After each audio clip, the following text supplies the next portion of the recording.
All right, happy to get some Xavier insight from Rick Broering, covers Xavier for 24/7 Sports. Rick, how are you, man? This has been quite a run for the Musketeers here. Yeah, it's been an interesting last 24 hours for certain. They sneak into the tournament. It feels like one of the last teams in. They had a little more wiggle room, as it turned out, than we all thought going into Selection Sunday. But since then, obviously, a crazy game at UD Arena last night. And now today, it's everyone headed out to Milwaukee and trying to figure out what's going on next and how they match up with this Illinois team. So it's been a fun time here. And then you got the coaching rumors that we were just talking about before we came on here that we'll dive into at some point with Texas opening up. But Xavier took care of Texas last night. I was at a bar here in Milwaukee watching that game, and midway through, Rick, I said, I think Xavier's going to win this game because they just felt like the smarter team. Some of their shots weren't going in while Texas's were. And obviously Texas is very, very talented. But what did you learn, or what stood out to you about Xavier kind of gutting that one out over a talented Texas team? Yeah, I think Marcus Foster, you've got to start with him, right? A grad transfer who is maybe seeing his last games. I mean, certainly has seen his last games play out here and didn't want to go home yet, it felt like. He has not been a guy that they could rely on for big-time scoring nights like he had in this game, and certainly not the way he shot the ball. 8 of 9 from the field with the 4 threes. Just one of those special March performances that can only be described by March Madness, and it's guys playing their last games in the tournament. I think that also the challenge of going up against the draft prospect and Trey Johnson, hearing about how this freshman was going to come in and dominate Xavier and what he was going to do to Marcus Foster on the defensive end when Marcus was guarding him. I think that maybe brought out the competitive side on him when he was on offense and saying, okay, this freshman can score, but can he guard me, a guy who's been in the weight room for 4+ years? And I think that worked out well for him as they were able to exploit Trey Johnson a little bit on that end of the floor. Well, Rick, I mean, Xavier was 9-7 on January 10th. They've gone 13-4 since then. So how would you just kind of describe the journey of this team and how they kind of turned this around to get to the point they're at, and really what's clicked for them here?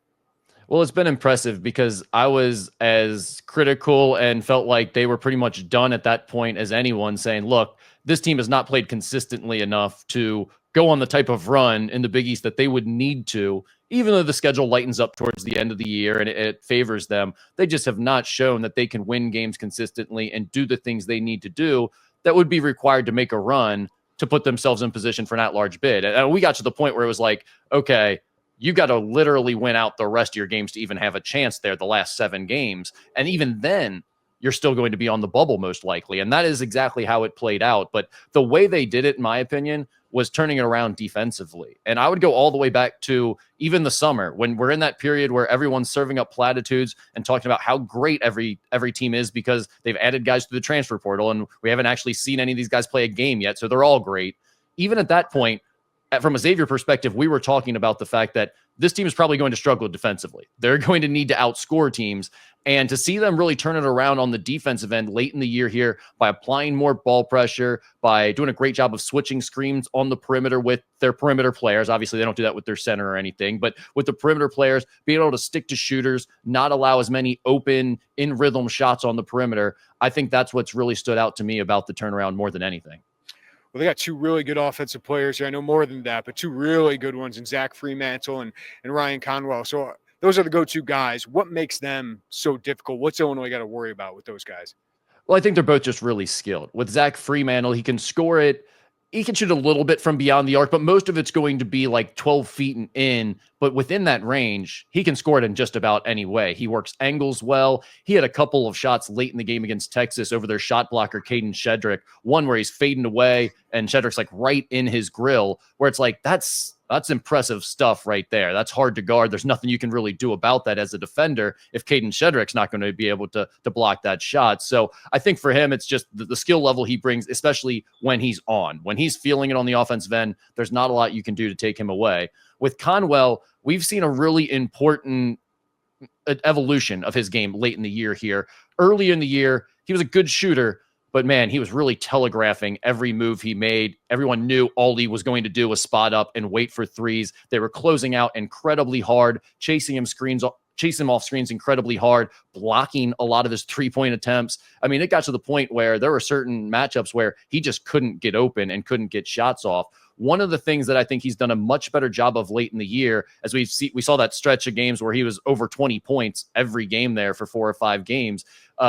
He's getting to the rim a lot more. He's attacking off the bounce. He's curling screens a little bit more instead of always looking for the 3-point shot, and just keeping defenses a little bit more honest by attacking the lane and getting into the paint has made him a more dynamic scorer overall. Obviously, we're both doing crash courses, right, of the other team, and the teams we cover are doing the same thing. So for Illini fans out there, could you give a crash course just offensively, defensively? What do they try to do? Just a simplistic version of, what they try to do offensively and defensively on each side.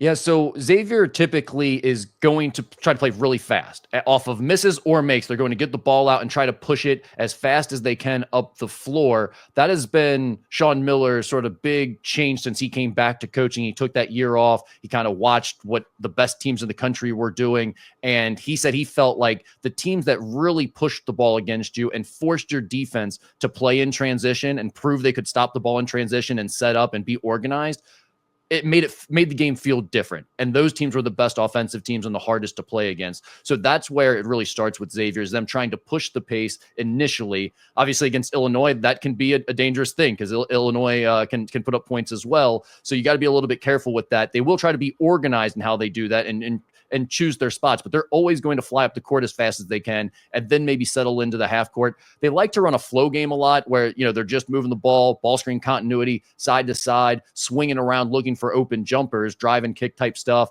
middle of third opportunities to get the ball into Zach Fremantle. But recently, later in the year, especially as they've been playing their best, we've seen a lot of set plays from Sean Miller. They've been having a lot of success setting up Ryan Conwell specifically, getting the ball inside of Zach Fremantle, getting guys to the free throw line, setting up a spot shooter like a Dante Maddox or a Marcus Foster for open threes. I think you saw perfect examples of that in the second half of that Texas win. So I think that's the big thing offensively. Then on the defensive side, I talked about it a little bit that when we were talking about how they've turned this season around, but they've really been doing a better job of extending their defense on the perimeter. They've always been a pack line team, and there are still, I think they would tell you they're still a pack line team in terms of like their mindset. They want to really help in the gaps, swipe. That's something they did a great job of late against Texas, is keeping their defense tighter, not getting too extended, and swiping anytime Texas tried to drive the ball. They're able to get a lot of deflections that way, even force some turnovers, and that led to a 10-2 advantage in points off turnovers in the second half of that game. So that's where they've really improved on the defensive end. They're not great athletes, so they're going to try to stay as close as they can to the lane and that kind of middle of the third and make you score from the outside, shoot tough twos, and they'll stay in position to rebound as much as possible. Yeah, Rick, you kind of hit on it. Like, Xavier plays a style that Illinois kind of succeeded against, more skill-based, smart team, obviously. But I think of some of the teams Illinois has beat this year, and they've done that. But what concerns me about Xavier is they are incredibly well coached. They were by far the better coach last night when I was watching them against Texas, and they are so experienced. Second most experienced team in Division I, according to KenPom. Illinois is 301st. Like, they haven't really been out here. There's only a couple of guys who played NCAA tournament games. So how does that experience kind of show with this team, in your opinion? Well, it's so funny you bring that up because all year, that was a big talking point about this team. Going back to last offseason, Sean Miller told us before he even put this team together, hey, we tried to get some international young guys that just weren't ready for the Big East. We didn't feel we could win that way with the guys we had. We're starting over. We're getting older. We're getting more experienced. This is a one-year deal. Every season, you're kind of turning over your roster and figuring it out for that year. And they did that. And then for most of the season, this was a group that didn't show any poise, any maturity, any confidence in late game situations. And they really struggled to hang on to leads for most of the season. And that was a big talking point about, well, they were supposed to have this older team, and they don't play like an older group of guys, especially when they have a lead in the second half of games. Now, that has changed a bit here as the season has gone on, as they've started playing better basketball. We did see them cough up a double-digit lead in the Big East tournament in the second game against Marquette there. But for the most part, I mean, Marquette is obviously a good team and a difficult matchup for them. So those types of things can happen in basketball. But I think you saw a good example against Texas where they're down by double digits, and they kind of flip the script on Texas and then go on a big run in the second half and end up winning that game. So the big thing that I'm curious about and we saw this a little bit against Texas in the second half, is defensively. Those young guys for Illinois, and this is where I'd probably have to get your opinion more on it, like you see with young guys, a lot of times the mistakes they make, they come up on the defensive end. They forget to play hard for a possession. And it's like, you have to play hard every possession at this level, right? You can't take one off because you're a little bit tired, or they don't realize, hey, I'm guarding a good shooter, and they might run a set play for that guy right now, and they get screened too easily in a certain situation. They're just not tough enough yet mentally to be sharp and on point at all times. And that's where I'm curious if the maturity for Xavier plays out, because that's where they got Texas a bit, running set plays, and they're more experienced guys getting open against the younger defenders of Texas. Closing games has been a problem for Illinois throughout this season, whether it's having a big lead and letting that slip away in losses, or even in wins where it gets really hairy towards the end. The Purdue game was really the only one where they were able to kind of turn that tide. Xavier isn't that big. You know, Texas, I was worried about the size, the physicality, just the pure talent level, right? They are strong. It does look like Xavier can get a little physical, but Illinois is pretty long. They got some matchup issues with bigger guys like Will Riley and Casper Siakashonis who can kind of take you off the bounce. So how has Xavier kind of dealt with bigger teams this season? Because I know they're now 2-9 against quad one opponents. Illinois is obviously one of those. So how have they dealt with, you know, bigger, taller opponents so far this year? It can be an issue, but it tends to be more of an issue if you have like a jackhammer post scorer and not a spot up three guy. So with Illinois, like I would tell you, probably both teams are feeling pretty good about this situation going into the game. I think Xavier looks at Illinois as a team like, okay, they're not a team that presents all of the big issues that we worry about most.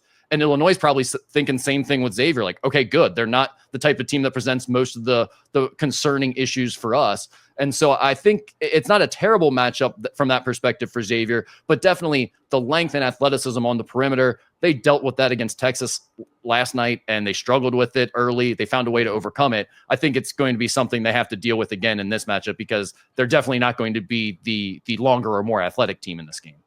Well, Rick, I can't believe Ohio State didn't hire Sean Miller last year. I still don't understand it. But now you got Texas obviously open, and it sounds like Sean Miller is one of their targets. So how does the team deal with that? Or what's that like for Xavier right now? Is there going in, you know, for a big game where I think that the spread of this one's going to be pretty minimal?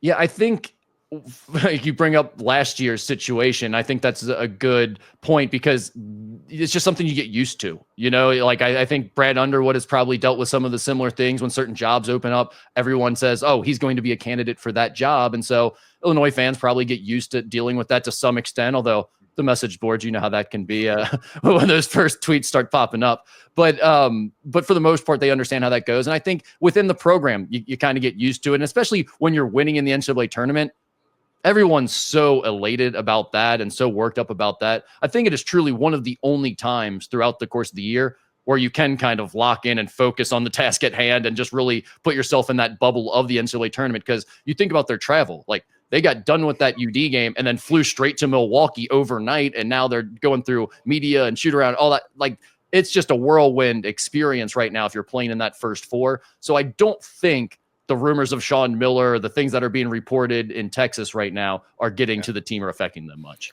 Rick, I just looked it up. 3-point spread in favor of Illinois. I think that's about right. Like, I think this is guy who covers Illinois. It's a roll of the dice. You don't know what team is going to show up. They're really talented when they're hitting, and they start well early, and they're confident. This team can beat a lot of people, but Xavier being old and Xavier having a game under their belt, right? I think is really important. That's a team that's going to be really confident coming in there. So I'm not asking for a prediction, but what do you expect tomorrow? I think you just laid it out there perfectly, quite honestly. It feels like it's going to be a close game. I felt the same way about Texas going in. This may irk Illinois fans. I don't feel that much differently about these two games. Like going in with Texas, it's like you've got to guard an NBA top 5 draft pick in Trey Johnson. They've got a lot of talent that you can look at them and say they never put it together this season. They never won consistently, but you can also say they're a group that underachieved and are much more talented than their record may suggest, and they're going to be a bear to deal with. And you saw that in the first half when they scored 47 points. And I think the same thing with Illinois. It's like, man, they've got a lot of young, talented guys, a couple of first-round draft picks, and they can put 50 on you in a half just like that if you're not sharp and they're making shots. But you also don't know what you're going to get with them all the time because they are younger and more inexperienced. And so if you're Xavier, you feel like you at least have a chance in this matchup. I think in a 6-11 game, you got to feel good about having a chance. I think it's going to be a closely contested game, but I don't think anything would surprise me. Like if Illinois came out and was bearing everything from 3 and blitzed Xavier and won by 15, that would not be a surprise. If Xavier found a way to get down and come out with another win like they did against Texas, that wouldn't surprise me either. Yeah, I agree with you. Rick Broering, good stuff. Musketeer Report here on 24/7 Sports. Thanks for the insight on Xavier, man. Enjoy the game. Thanks, Jeremy. Are you ready to optimize your nutrition this year? Well, Factor has chef-made gourmet meals that make eating well easy. They're dietitian approved and ready to heat and eat in 2 minutes so you can fuel right and feel great no matter what life throws at you. Factor arrives fresh and fully prepared, perfect for any active, busy lifestyle. And with over 40 options across 8 dietary preferences on the menu each week, it's easy to pick meals tailored to your goals. So you can choose from preferences like Calorie Smart, Keto, or my favorite, Protein Plus.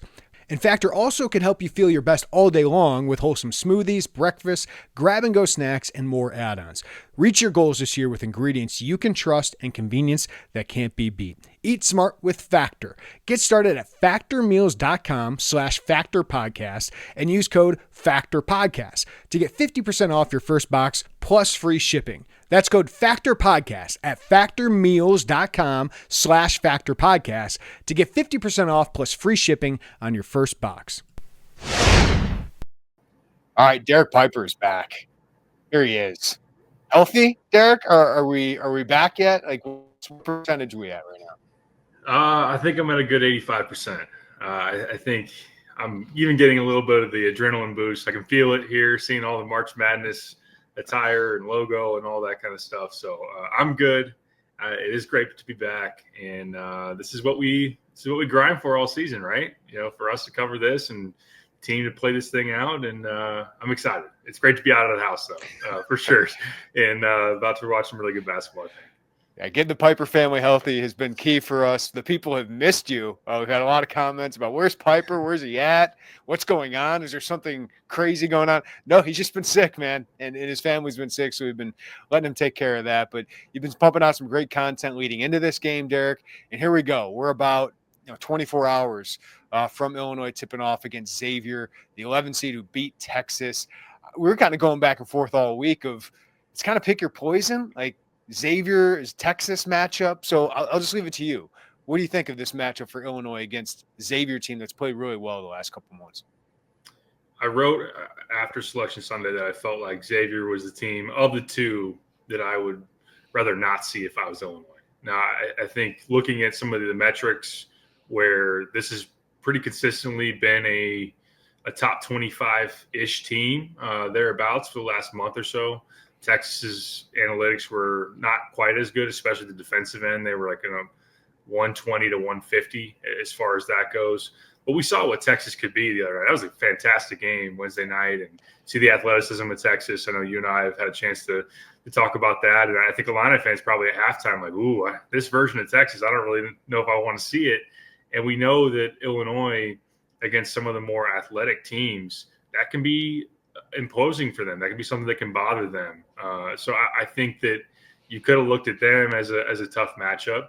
Xavier, of course, though, shows you what experience looks like. They show you the composure. They show you the resiliency where they get down 13 points in the first half. They don't panic. They just continue to grind it, cut into the lead, make tough shots. And their three-point shooting is the biggest thing that sticks out about them. So Illinois, we said it once, said it a million times. Brad Underwood teams usually do a good job running teams off the three-point line. It's a huge part of their DNA defensively, but it's something you really gotta account for deep beyond the arc with Conwell, a transfer from Indiana State, and Dante Maddox, familiar name, transfer from Toledo. Both guys have sensational range and can really get it going. And this team shot 41% from three since the start of February, which is one of the best in the country. It's the best at the high major level. So they're scary. And I think transition is an area you're really going to want to focus on and hope Illinois doesn't have mistakes turn into easy opportunities for Xavier. Because that was one thing that was the story of the second half against Texas, is that Xavier made Texas pay for their mistakes, where their turnovers turned into fast break points. They had 17 fast break points, and this is one of the best transition offenses in the country. Yeah, it's weird, Derek, because the physical matchup I like for Illinois here. Like they're a smaller team. They don't have like a dominant post player. Like Fremantle's a very, very good player. I don't want to say he's not, but he's not like this big physical guy. And I do think Illinois' guards will have a size advantage where you think Will Riley and Kylan Boswell can get to the rim. Kasper Siakashonis, if it can click for him, right? Like he's going to have opportunities. And then Tomislav, stretching them out and dicing them up, like those back cuts. I do think they're going to have opportunities to do that. But like all the intangible things like that Texas did not have, all the physical tools Texas had, they didn't have the intangibles. Xavier has it. They're the second oldest team in the country. Illinois is 301st. So those things I'm really, really concerned about. And that's why I think it's so important for this team to have a good start, right? That confidence to get going, to get to the rim, show some toughness and confidence and hit some early shots. But this team, I'd be nervous that you can't bury. And I think that's what they showed against Texas is older teams know that, we still got a chance as long as there's, time left on the clock. So that's what concerns me is like, I think physically I kind of like this matchup and tangibly Xavier's rolling. They got a win under their belts. They're older. They're experienced. Those guys really know what it's like to have a season end. A lot of these Illinois guys going through this first time. No doubt about that. Yeah. And you saw a couple of guys for them with tournament experience to show up, where it's not like their entire roster has been through a bunch of Sweet 16 runs or anything like that. But Marcus Foster was on a Furman team that knocked off Virginia, and he shows up and 22 points, 8 for 9 from the field. He really had a great showing the other night. And Jerome Hunter, who I joked in my article, maybe played for Tom Crean on that 1C team. I mean, he was on the – we saw Tom today, by the way. We saw Tom today. I saw him in the tunnel. Trotter and I looked this up earlier. He was in the same – Jerome Hunter, who had 3 threes off the bench. He was on their Xavier Sweet 16 team 2 years ago. He was a 2018 class member for Indiana. That's Ayo Dosunmu's class. He's 25 years old, and he's on this team. So that gives you an example of some of the grown men that this team has. And also, the composure that they will certainly have as well. I think you balance, and you don't really know. Maybe we'll probably have a good indication of it early in the game. An emotional win like that, where it was a great asset for them to have the crowd at their back there in Dayton. But to go to the brink against Texas, are they fatigued playing 48 hours later, or are they riding a wave of just momentum and this is supposed to be us and this whole type of thing? So they've been playing for their season, as Brad Underwood mentioned today, for a while. They were 9-7 early January and have had to win 8 of their last 9 ultimately to obviously just be in the field of 64. So we'll see how that goes. But I agree with you fully. The start says it all for Illinois. If they come out with the toughness and the energy that they had in Ann Arbor or at different points during the response post Duke, then that would be encouraging. If it's more Maryland-like, it will obviously we know how that went. Yeah, I mean, I'll just add, how do you feel about this team, Derek, going into the tournament? We felt pretty good going into that Maryland game, and then Maryland happens. Like, oh yeah, I remember this team. Like, it's a complete roll of the dice for me. Like, I'm going on 3 radio shows tomorrow, and they're going to ask me, like, how do you think about Illinois in this matchup or into the tournament? It's like, oh, Elite 8 could happen. First round exit could happen. I'm 100% with you. Yeah, I don't know. I would have liked to come out of the Big Ten tournament, at least a competitive loss to Maryland. Is what I predicted and what I thought would happen. That they had turned a corner, they had changed just the way they've been approaching games. And Trey White mentioned again today that, hey, part of the mental reset or coming off the Big Ten tournament is, as Brad says in that famous Illa effing Noy clip, that we got to be the hardest playing team in the country. And they just have in the Big Ten in the country, like they haven't been that consistently. So I don't know, is Brad Underwood's DNA fully instilled in this team? I'd say no. I'd say it's not. But yeah, you're right. It can be fluctuating between this is a dangerous team. It's one that has a lot of talent. I like the way Kylan Boswell is playing. I mean, he's scored double figures in 6 straight games. I think he's averaged 16 points, 4 assists during that stretch. He's going to the rim effectively. Will Riley's been great still, even though he didn't have a great game against Maryland.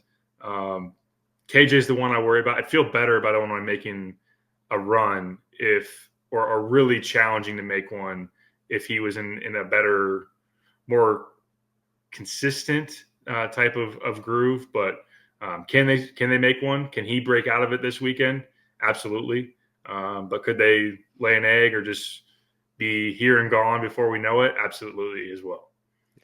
Boswell's the barometer, isn't he? Like, if I see him attack mode early on, like, it's a guy who's been here. Like, and I think he has to set the tone. Doesn't mean he's got to go and try and score the first 10 points of the game and force some shots up, but just, be tough and physical on both ends of the court, get to the lane, maybe come back out and pass it around, whatever. But like, just showing that kind of aggressiveness and not settling and all those things. I think he and Trey White, guys who have been here, guys who really have stepped up as leaders, I think the last month or so. And I know they have been leaders, but now they're finally feeling like outside of that Maryland game, like they're really starting to show it consistently and assert themselves. I think that is so important. And then, I think Tommy's got some matchup. Like he needs to take advantage of it, where he's got size over Fremantle. That's going to be a tough, he's got to stay on the court.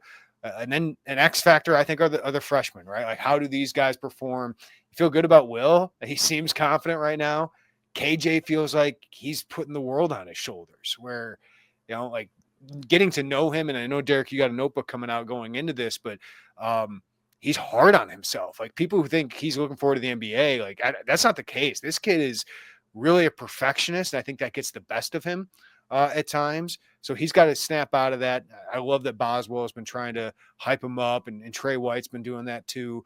And then Morez Johnson Jr. coming back and getting some wind under him. He said he feels as good as he has. Getting a week of practice, getting 28 minutes against Maryland. Like, those freshmen, those are the X factor here. That's your talent, and that can be a huge advantage against a team like Xavier that doesn't have maybe that caliber of talent, but also you just don't know how they're going to react in the first time doing this. No doubt about that. Yeah, it is something that is encouraging, because I thought if you go back to January or different points of this season, you felt like KJ would be maybe even at the top of the list of the known commodities for you, and would there be enough around him to push forward?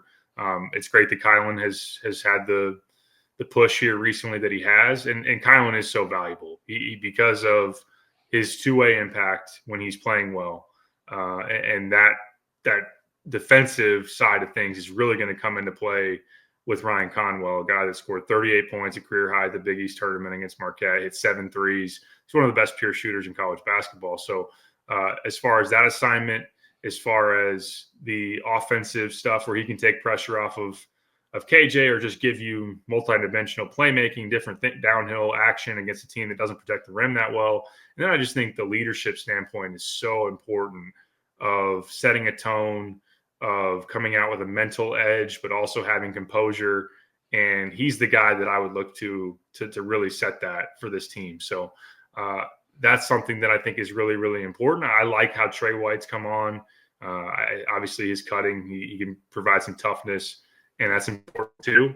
And he's played in a tournament game as well. So Morez could have a big game. This is a matchup that Morez could really do well on, as far as, Fremantle 6'9", 230, and Morez already physically has the ability to bully this team inside if he's getting going on the glass. And I think Tommy, like you said, with some size, can you post him up? And Fremantle got into immediate foul trouble against Texas. They weathered it. They survived it, probably is the better way to say it. But you could really put him in a hole, because that's a thin front court.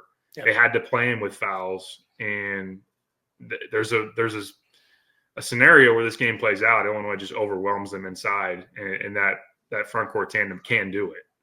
I find fascinating, one of the keys of this, and I talked about this with Rick from our Xavier site on his podcast, was Illinois has the chance to really dominate the offensive glass, which was when Tommy and Morez were playing together, they were doing that, right? And then you had Kylan crashing. Illinois sending basically everybody at the offensive glass. But on the flip side of that, if Xavier rebounds on the defensive end, they run. And they're really good in transition. And Derek, we know Illinois really struggles in transition defense. So I think that offensive glass for Illinois, the defensive glass for Xavier, is going to be a huge key in this game.